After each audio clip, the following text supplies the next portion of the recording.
Jesus é o homem mais perfeito, o homem mais sábio que existiu. É correto eu dizer que Jesus, ele é um homem pleno? Nesse vídeo nós vamos falar sobre a figura de Jesus. Não considere como se fosse um tema religioso. Fora da perspectiva religiosa, eu posso mostrar para você porque Jesus é um exemplo de maturidade humana. Vamos pro vídeo!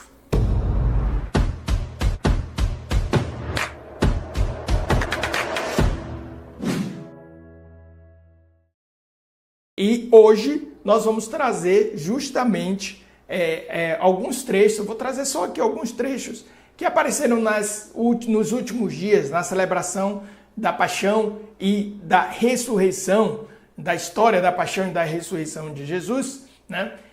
Trechos que nos sinalizam o que seria um homem pleno, o que seria um homem amadurecido, tá certo? Então, de novo, aqui eu vou trazer uma perspectiva mais da história, mais da humanidade, mas sabendo que o mistério de Jesus Cristo é muito mais profundo, mas aqui eu não estou pedindo de você nenhum tipo de profissão de fé, tá? O que é que nós podemos aprender com isso? Basta isso. Então vamos já começar para a primeira parte aqui, ó, que é nossa primeira parte, que é Jesus e a maturidade humana. Estou chamando essa parte de ex-homem. Então, vamos considerar, eu quero primeiro falar para você que não tem nenhuma fé ou profissão de fé em Jesus Cristo, ou seja cristão, tá certo? Nós estamos falando de uma história que dividiu a história. Isso é fato. Então, eu leio muitas coisas e eu leio muitos textos de filósofos, até de líderes espirituais, textos de várias religiões, e encontro, assim, sabedorias incríveis, né? E personalidades também incríveis. Vamos considerar que tudo fosse história. Todas essas são como que lendas, como que mitos, tá? O mito que dividiu a história que dividiu a história foi a história de Jesus Cristo. E aí a gente pode discutir as diversas razões disso. Porque tem a questão do contexto europeu, Roma, pode tudo. Mas o fato é que a figura de Jesus e a sua história, ela não pode ser ignorada. Historicamente, ela é a história que dividiu a história. Então isso é um fato, isso não é uma opinião, eu acho, porque isso é o melhor do que aquele. Não estou falando nada disso, é só um fato. Nós estamos no ano de 2025, porque acreditava-se que Jesus tinha nascido há 2025 anos atrás. Hoje você sabe que ele nasceu 4 anos antes do que se estimou que por causa de uma diferença da contagem de dias, alterações de calendário, né? Então é raro 4 anos na data do nascimento de Cristo. Mas é 2025, porque é 2025 do nascimento de Cristo, tá certo? Então isso é um fato histórico, tá? Isso é um fato histórico. Tem, claro, o aspecto cultural? Tem um aspecto, não importa. A questão é que isso é um fato histórico. E como eu falei para vocês, com o trabalho de desenvolvimento humano, eu estudo muitas filosofias, diversas religiões. Não é incomum encontrar as religiões se posicionando em relação a Jesus. Então isso também é um fato. Isso também é um fato. Ele tem correntes, pensamentos religiosos, filosóficos, que se posicionam em relação a Jesus. Então, ninguém fica indiferente a essa história, né? Se ele não existiu, se ele não veio, se é só uma história, podemos dizer que é a história mais bem-sucedida da história da humanidade, né? Dificilmente a gente vai encontrar alguma coisa diferente disso. Então, há de se considerar. Se eu posso aprender com diversas histórias, como por exemplo aqui em cima, ó, aqui está a trilogia do Senhor dos Anéis, está o Silmarillion lá também, tem os escritos do Tolkien. Se eu posso aprender com esses personagens, esse é o convite que eu quero fazer para você nessa live, tá?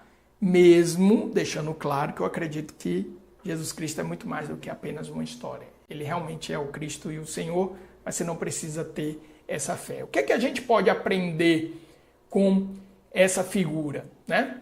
Então vamos explorar as passagens aqui para frente numa perspectiva na perspectiva da maturidade humana. Eu não tenho nenhuma pretensão em representar qualquer autoridade, tá certo? Ali colocou humana, que eu escrevi rápido, mas quero dizer autoridade religiosa.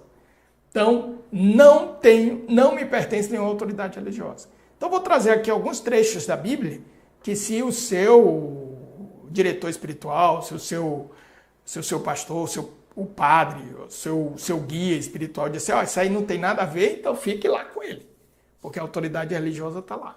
Aqui a gente vai explorar numa perspectiva de pensamento.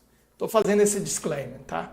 Porque também me incomoda um pouco quando as pessoas usam apenas a questão religiosa e aí pegam uma coisa que tem uma representação e se apropria de uma autoridade que não é delas. E não é o que eu quero fazer aqui.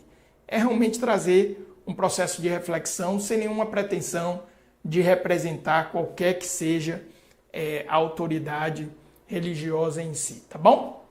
Então vamos explorar essa história em suas diversas perspectivas. E aqui eu já trago o primeiro trecho dessa primeira parte, né?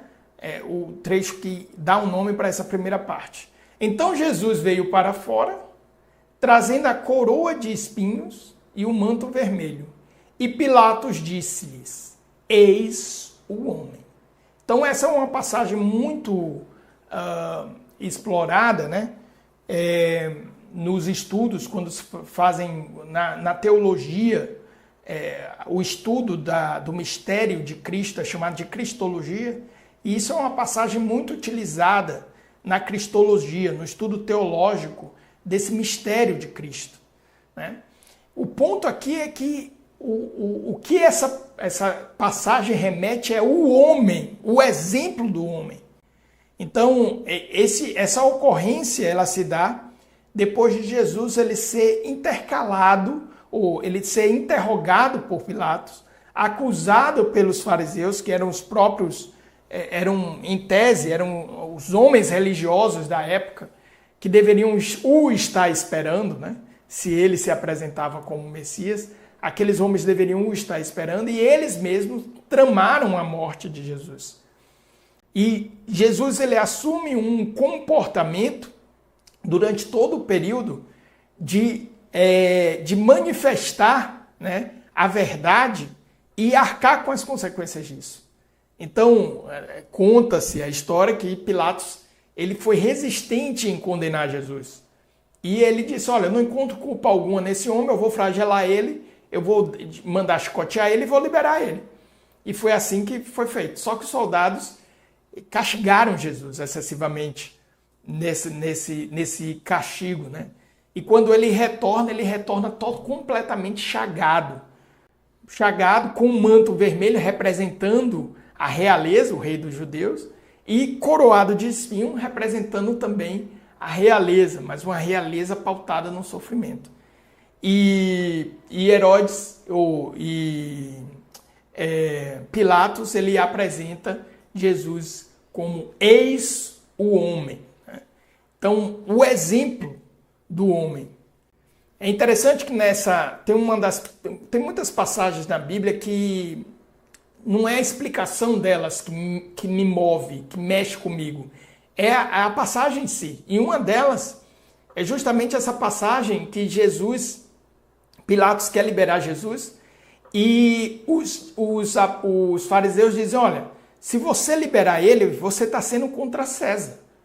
Porque ele é rei, ele se diz rei. E é por isso que coroam ele de espinho. Ele se diz rei. E todo aquele que se declara rei está se declarando contra César, né? Isso é interessante porque Pilatos traz Jesus de volta para dentro, né, da casa dele lá. E aí ele pergunta, você é rei? Você é rei? Jesus, eu estou resumindo bem aqui, tá? Não estou falando ao pé da letra. Jesus chega e diz, meu reino não é desse mundo. Se fosse desse mundo, os anjos me defenderiam e eu não estaria nas tuas mãos. Então você é rei? E Pilatos insiste. E ele diz, tu dizes que eu sou rei. Eu vim para dar testemunho da verdade. E aí Pilatos faz uma pergunta que ela é um ponto essencial, principalmente para as escolas filosóficas gregas, tá? Para a filosofia no geral, mas para as escolas filosóficas gregas. O que é a verdade? Então isso é uma coisa muito em voga hoje. O que é a verdade? E Jesus ele fica em silêncio. E esse silêncio de Jesus me fala muita coisa, né? Fala muita coisa sobre a verdade, sobre esse homem que é o homem. É o homem. É aquele que está ali, em verdade, que está assumindo as consequências das escolhas que ele fez, né? E assumindo isso, inclusive de uma forma, como é que eu posso dizer isso? Vai ficar um pouquinho mais claro no que eu vou trazer nas partes a seguir. Mas Jesus é um homem que põe inveja aos os mais radicais estoicos. Então ele é o homem. Que homem? Né? Ele realmente assume as dores, ele assume estar ali, de pé, né? Maduro, pleno, com total propriedade de si. Então, o objetivo dessa live é justamente trazer essa figura de exemplo para a humanidade, para mim, para você, ainda que você não seja cristão. Isso é um dos pontos que me faz muito. No outro dia eu estava conversando com um amigo, né, que é católico como eu, né, cristão, e eu dizia para ele assim, rapaz, no mundo bastava nós católicos sermos de fato católicos, seguirmos a Cristo, ser de acordo com esse exemplo do homem. É claro que todos nós temos nossas questões, mas essa reflexão, eu faço ela para mim, né? É uma reflexão muito profunda, né? Que mudaria muita coisa, tá? Mudaria muita coisa. Então, estamos diante de uma história que nos apresenta o homem. Eis o homem. Esse é o homem. Eu espero que você tenha gostado desse vídeo de hoje. Esse vídeo é um corte de uma live que eu vou deixar recomendada aqui. E também vou deixar aqui para você um vídeo especial. E se inscreva no canal. Grande abraço.